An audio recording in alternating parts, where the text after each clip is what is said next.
السلام علیکم۔ جب آپ لوگ اپنی نماز کا سلام پھیرتے ہیں، اس کے بعد کئی لوگ کئی طرح کے ذکر کرتے ہیں۔ کچھ لوگ دعا مانگتے ہیں، کچھ لوگ درود شریف پڑھتے ہیں، کچھ لوگ سبحان اللہ پڑھتے ہیں۔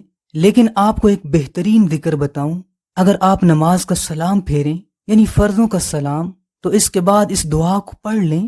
یہ دعا پڑھنے میں آسان ہے لیکن فائدے بہت بڑے ہیں۔ بڑے بڑے فائدوں کو دیکھتے ہوئے آپ کو یہ دعا لازمی پڑھنی چاہیے۔ اس دعا کے فائدے کیا کیا ہیں؟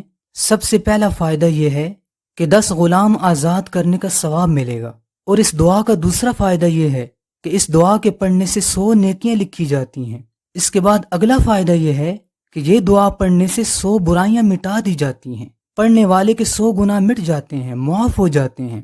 اور جو انسان اس دعا کو پڑھ لیتا ہے، اس آدمی کے عمل سے بہترین عمل کسی کا نہیں ہوتا۔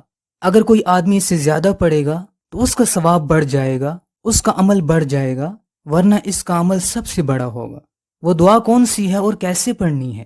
حضور پاک صلی اللہ علیہ وسلم نے یہ دعا 100 مرتبہ پڑھنے کا حکم فرمایا۔ وہ دعا، وہ کلمات اس طرح ہیں: لا الہ الا اللہ وحدہ لا شریک لہ لہ الملک ولہ الحمد وہو علی کل شیء قدیر۔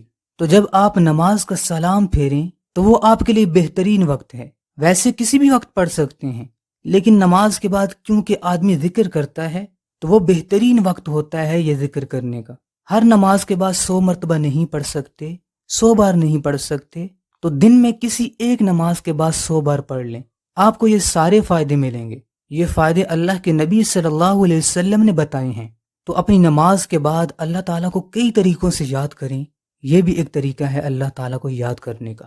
جب آپ اللہ تعالیٰ کو یاد کریں گے، اللہ تعالیٰ آپ کو یہ فائدے تو عطا کرے گا ہی، لیکن وہ بھی آپ کو یاد کرے گا۔ کہاں پہ یاد کرے گا؟ فرشتوں کی محفل میں۔ ان کو بتائے گا کہ دیکھو میرے بندوں کا میرے اوپر کیسا ایمان ہے، کیسا یقین ہے۔ Share chat.